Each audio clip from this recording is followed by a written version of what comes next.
आज हम लोग एग्जांपल देखते हैं। लेट्स सपोज मेरा एक प्राइवेट लिमिटेड कंपनी है एंड मैं मेरा ऑर्गेनाइजेशन में lead creation, sales code creation, sales order creation, मतलब पूरा sales cycle and customer data manage करने के लिए एंड सर्विस टिकट मैनेज करने के लिए SAP C4C यूज़ करना चाहता हूँ। ओके, तो जब मैं SAP को मैं रीच करूँगा एंड SAP को मैं अगर मेरा रिक्वायरमेंट बताता हूँ कि ये चीज़ मेरे को चाहिए, ये फंक्शनलिटी मेरे को चाहिए एंड इतना सारा मेरे पास यूज़र्स है जो C4C सिस्टम यूज़ करना चाहता है डेली बेसिस पे, ठीक है, उस हिसाब से SAP मेरे को खुद का एक सब्सक्रिप्शन मॉडल मेरे को शेयर करेगा। ओके, तो फर्स्ट ऑफ ऑल SAP जो है, SAP C4C है एक क्लाउड बेस्ड SaaS सॉफ्टवेयर, वो भी है सब्सक्रिप्शन बेस्ड। ओके, जितना सारा यूज़र मेरा एक्टिव रहेगा सिस्टम के अंदर उस हिसाब से मेरा कॉस्टिंग पड़ेगा। करंट सिनेरियो में SAP में जो स्टैंडर्ड सिनेरियोज है, ठीक है, तो उसमें आप देखोगे कि जो स्टैंडर्ड सब्सक्रिप्शन मॉडल चलता है SAP का, उसमें 3 टाइप का मॉडल्स है, standard edition, professional edition and enterprise edition. आप ये वाला SAP हेल्प पोर्टल में जाओगे तो ये वाला सर्च करोगे तो इसमें मिल जाएगा कि आई स्ट्रांगली रिकमेंड ये वाला एक बार पढ़ लेना। यहाँ पर सर्विस फैसिलिटी एंड सेल्स वाला जो मॉड्यूल है, दोनों का ही अगर आप देखोगे standard edition, professional edition and enterprise edition में क्या क्या फंक्शनलिटी आपको मिलेगा। ओके, तो इस हिसाब से आप SAP आपको सजेस्ट करेगा कि आपके लिए सबसे बेस्ट फिट कौन सा सब्सक्रिप्शन मॉडल रहेगा।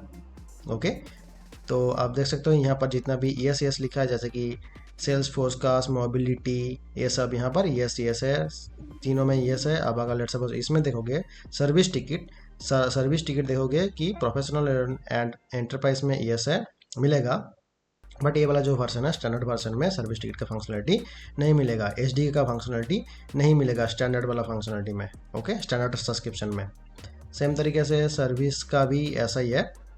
ओके, सर्विस के भी SD के अगर देखोगे कि स्टैंडर्ड वाला एडिशन में नहीं है, प्रोफेशनल वाला इसमें है, एंड बाकी ये जब जो दिख रहे हैं time recording, service contact, work ticket, ये सब का फंक्शनलिटी एंटरप्राइज वर्जन में है। तो आप देखोगे ओवरऑल एंटरप्राइज वाला एडिशन के अंदर ओवरऑल सभी वर्क सेंटर का एक्सेस आपको मिल जाएगा। तो ये था SAP का सब्सक्रिप्शन मॉडल।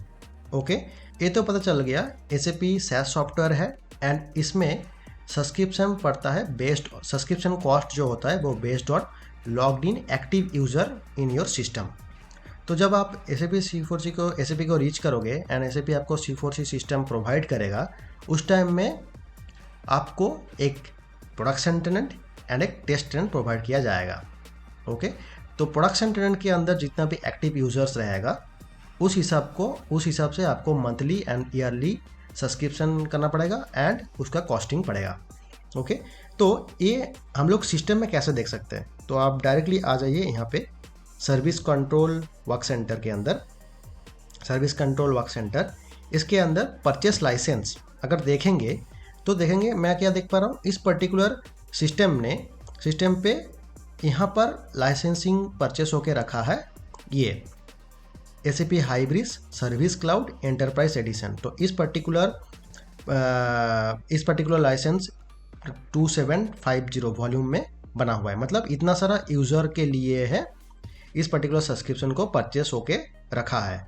एंड अगर आप काउंटेड यूज़र देखना चाहते हो तो यहाँ पर आइए, नेक्स्ट वाला काउंटेड यूज़र ओवरव्यू, इसके अंदर आपको दिख जाएगा कितना सारा यूज़र के लिए लाइसेंसिंग परचेस होकर रखा है and counted user in your system, current system. अभी करंट सिस्टम के अंदर कितना सारा काउंटेड यूज़र है, मतलब एक्टिव यूज़र है। ओके, एक्टिव यूज़र नहीं बोल सकते, जितना सारा काउंटेड यूज़र है, मतलब कॉस्टिंग इस पर्टिकुलर 2612 यूज़र्स है जिसके ऊपर कॉस्टिंग पड़ेगा। ओके, इस पर्टिकुलर यूज़र इतना सारा यूज़र के लिए जितना भी मंथली पड़ता है पर यूज़र कॉस्टिंग जितना भी होता है, एंटरप्राइज वाला जो लाइसेंसिंग परचेस होकर रखा है, एंटरप्राइज लाइसेंसिंग मतलब ये वाला SAP ये वाला enterprise service cloud enterprise addition के लिए जितना भी कॉस्टिंग होता है पर यूज़र मंथली, तो वो कॉस्टिंग पड़ेगा। ओके, यहाँ पर देख सकते हो रिमेनिंग 281, तो रिमेनिंग 281 है, मतलब इतना सारा लाइसेंसिंग परचेस होकर रखा है एंड रिमेनिंग इतना सारा अभी तक हम लोग यूज़र क्रिएट कर सकते हैं।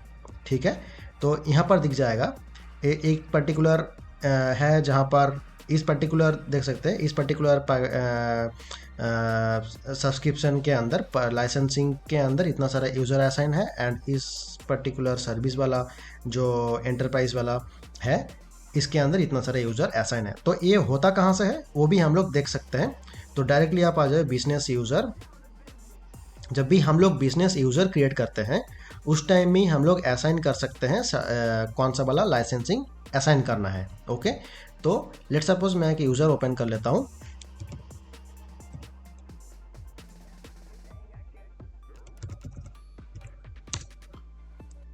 ओके, तो मैंने लेट्स सपोज ये वाला एक यूज़र ओपन किया।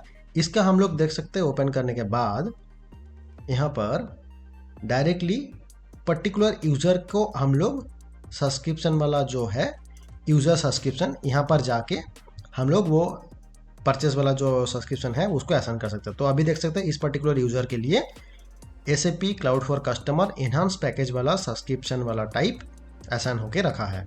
ऐसे करके जितना भी यूज़र आपका क्रिएट होगा उस टाइम में वो आपका सब्सक्रिप्शन वहाँ पर असाइन करना पड़ेगा।